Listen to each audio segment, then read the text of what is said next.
अर्जुनाला असं वाटतंय की युद्धाला कोण जमलेले आहेत ते मला बघायचं आहे. त्या पवित्र कुरुक्षेत्री पांडूचे आणि आमुचे युद्धार्थ जमले तेव्हा वर्तले काय संजया. आणि अशा परिस्थितीमध्ये अर्जुनाला अर्जुन सांगतो कृष्णाला की माझा रथ दोघांच्या मध्यभागी नेऊन उभा कर. आणि रथ मध्ये नेऊन उभा केल्यानंतर अर्जुन बघतो इकडं तिकडं कोण कोण उभे आहेत. आणि त्याला दिसायला लागतं हे सगळे माझेच आहेत. की आत्मीयतेची भावना आहे, स्वार्थाची भावना नाही, इथं त्यागाची भावना आहे की हे माझेच आहेत, यांना मारून मला सुख मिळणार नाही, त्यापेक्षा मी ह्या सर्वस्वाचा त्याग करून निघून जातो.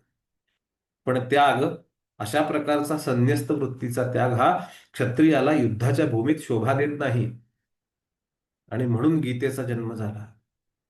अर्जुन हा अत्यंत श्रेष्ठ पुरुष आहे आणि म्हणून अर्जुनाला विषाद झाला तर त्याचा योग निर्माण झाला. अर्जुन विषाद योग म्हटलं. आम्हाला रोज दुःख होतं, अनेक गोष्टींचा त्रास होतो, त्याचा योग होत नाही. आम्हाला योगायोगानं सुख मिळतं आणि कायम दुःख असतं. म्हणजे आमच्या नशिबात दुःखाचा योग आहे, पण सुखाचा योगायोग असतो. कधी कधी सुख येतं. पण अर्जुनासारखा व्यक्ती ज्यावेळेला विषाद करतो, विषाद म्हणजे काय, वि अधिक सद, सद म्हणजे आसन, स्थानापन्न होणं.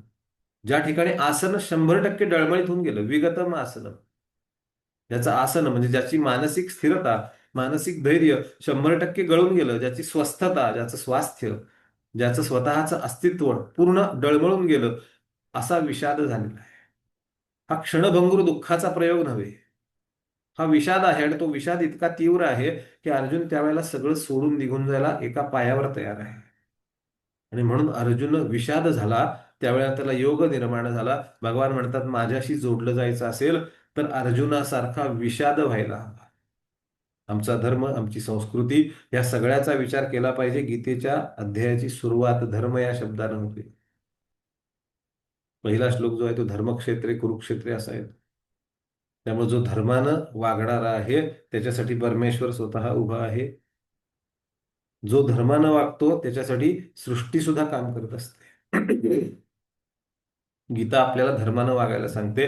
आणि तो धर्म कसा आहे, तो क्षात्र धर्मच नव्हे, तो वेगवेगळ्या वर्णांचा आश्रम धर्म आहे. आणि तो भगवंतानी पुढच्या अध्यायामध्ये सांगितलेला आहे.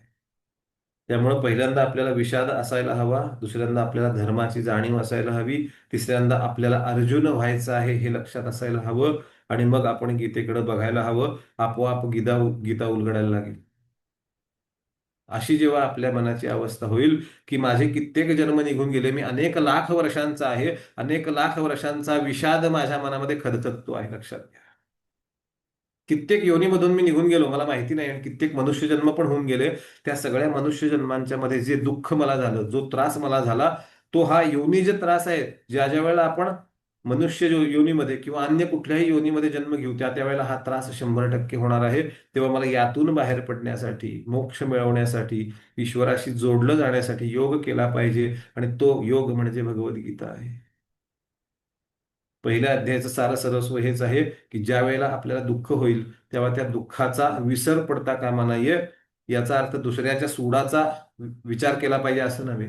दुःखाचा विसर पडता कामा नये म्हणजे ह्या जन्मामध्ये, ह्या जगामध्ये केवळ दुःख आहे हे लक्षात आलं पाहिजे. आणि सगळीकडे जर फक्त दुःख असेल तर जो सुखाचा आहे तो परमेश्वर माझा आहे हा भाव अंतरंगामध्ये आला पाहिजे. आपोआपच दुःख हे आनंदामध्ये परिवर्तित होईल.